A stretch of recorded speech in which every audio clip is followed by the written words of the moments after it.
Well, another day, another cringy Doctor Who interview from one of the show's creators. It's like they just want to slap fans in the faces with everything they say.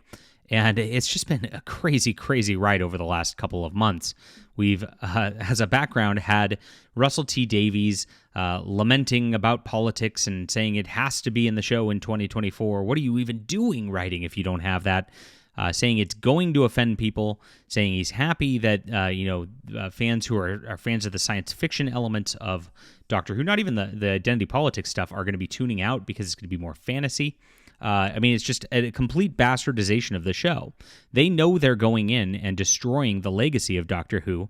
It's intentional, and they're pushing it even further. And then they have the gall to lie to you about it, too.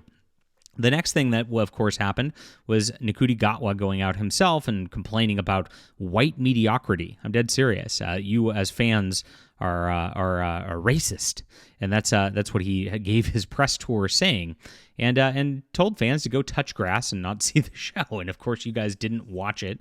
We now have the lowest rated episodes ever, even worse than Jodie Whittaker here on the screen. Fans are like, man, I wish I had Jodie Whittaker back. It's that bad at this juncture. And now Stephen Moffat's going out there lying about Regeneration and lying about the history and continuity of the show. I'm going to show it on display, and he's going to show his quotes. And, I'm sick of this stuff. Like, it's one thing to do this. It's another thing to just completely lie to fans. And we'll get into the whole process of Regeneration, how it works for Doctor Who, and, of course, what they've been doing to just torture the show in just a moment. All right, my name is John Delarose. I'm a science fiction writer, and this is what I do. So, of course, continuity is very, very important to me. I keep good continuity as best I can. I take copious notes to make sure I don't make errors. If I do, I've actually gotten, at points messages from fans, and I try to go back and edit and change things. I don't go out there and do what these guys are doing, and that's called customer service and taking care of the people who actually pay attention to you and actually like your product. And I appreciate you guys, especially the Doctor Who fans. You are avid readers, and the sales have been absolutely incredible for the Arishon War trilogy, and it is a full trilogy on Amazon. You can come grab this if you're new to the channel or if you were thinking about checking it out. It is on ebook, print, and audio. That link's the first in the description below. And then there's a bunch of ways to support the channel also. Thanks so much for being here. And make sure to like and subscribe. Join our community. I really, really do appreciate all the Doctor Who fans out there. So we have a couple things going on this week. We have Doctor Who season episode 4 is going to come out, and it actually doesn't even have Gatwa the Doctor in it very much, apparently, which they say is great. On the other front, we have Doctor Who fans issue complaint about annoying lead character. This is coming from Express, not exactly like some right-wing mag, but it's percolating into the media. The sort of embargo breakdown where the media is all going out there and saying, this is fantastic, everything's great. Their shill reviews over on IMDb. It is breaking down. They can't keep it up forever. At some point, it's pretty obvious that this is just a train wreck. The writing is horrible across the board. The directing's horrible. Adding in like gay song and dance numbers into the episodes. The goblin singing about eating babies. I mean, it's just like these people are weird globalist anti-humans who are shoving it in your faces. And shoving their gay orgies in your faces and then pretending like they are creating a TV show with a big budget because they've got BBC and Disney, of course, funding this entire operation. Now, it's pretty interesting. The one that they go on is that a person says, I think Ruby is my problem. No offense to the actress. The character is just pissing me off. It's a big danger, but you stroll towards the Doctor in like the way in chat, like he's not just standing on an alien landmine. That was very weird. It didn't quite work out. Ruby's overenthusiasm and excited screaming so far has been annoying. She needs to calm down. I would venture to say both characters have been very annoying, and I do actually blame the actresses and actor. I think Gatwa is overacting like crazy. He's turned the Doctor into somebody who has no gravitas, no sort of like commanding ability whatsoever, no sort of a sense of wisdom to him. He's just a prancing homosexual out there. And Ruby is obnoxious, just like the person said on X. And so ratings are very low. How can we get it to go lower is going to be what Stephen Moffat is going to do right now. So here we are. This is going to go back to Regeneration and the Timeless Child. And they said that if you guys, we'll talk about the Timeless Child in a second if you aren't familiar with the Who lore. But they said they're going to be reiterating that and putting that back in as something important into the show this season as well. And so here's Stephen Moffat talking about it. This feels like a definitive explanation, but it's not an explanation. It's just an outright lie. And we're going to get into that too. So he says, he gives his view on the Time Lord's regeneration status and stands where it stands following the Timeless Child reveal.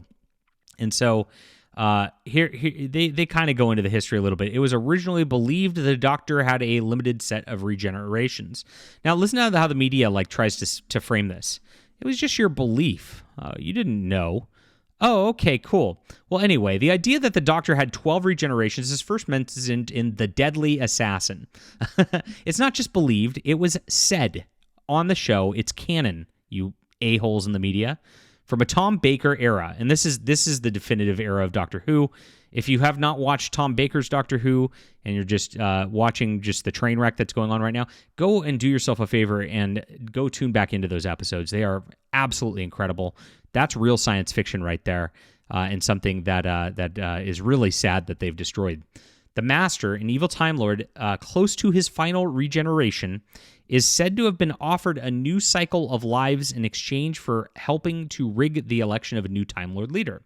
But he fails. In a later series, we get to see him get around the regeneration program by stealing the body of a dupe called Tremas. And the idea is mentioned again in the show's 20th anniversary special, The Five Doctors. So it's been said at least 3 times in the show. So there are going to be 12 generations of the Doctor, and you have to do something to completely get around that. Now, look, we understand that the show is going to be going on, and once they reach 12 Doctors, especially in this modern era where they can't keep an actor for more than 2 to 3 years if he's any good, because he's going to move on to do other things, and like David Tennant. Well, that's, you just have to come up with an explanation at that point. You can't just pretend like regenerations have always been unlimited. It's obviously not been the case whatsoever. And then you get into the Timeless Child, and this is what happened in that sort of situation.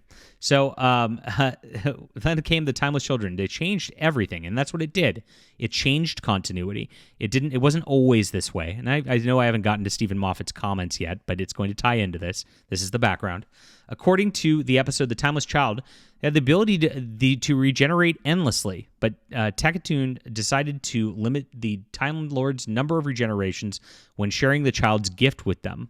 So it was just a single person who did this. It was always this way, and that's been the lie. Since the Timeless Child turned out to be the Doctor, it's pretty hard to say how many lives this madman in a box still has, and that's how they're going to do it, and that's what they're talking about.